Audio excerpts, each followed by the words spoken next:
Le nouveau plan de circulation sur l'avenue Broustin a des effets bénéfiques sur le trafic. C'est ce qu'il ressort d'une étude menée depuis 2 ans par Bruxelles Mobilité.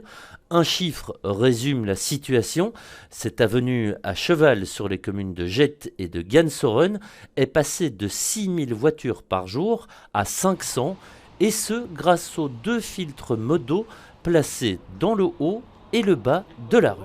Ce premier bilan montre que le trafic des raccourcis, des gens qui prenaient les petites rues pour éviter un feu rouge, a fortement diminué, n'est presque plus là, et qu'il n'y a que le trafic local, il y a là, des gens qui habitent là, qui vont visiter quelqu'un là, sans qu'il y ait un report fort sur les axes autour. Alors, en mettant 2 filtres modaux, on a vraiment apaisé un quartier, on a rendu plus sécurisé, il y a moins d'accidents, plus calme, moins de bruit.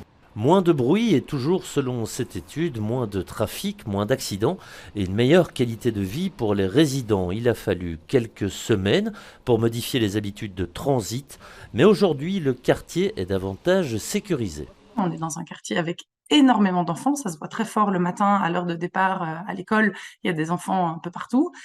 Et ça, en termes de sécurité routière et de confort pour les jeunes, la différence, elle est fondamentale.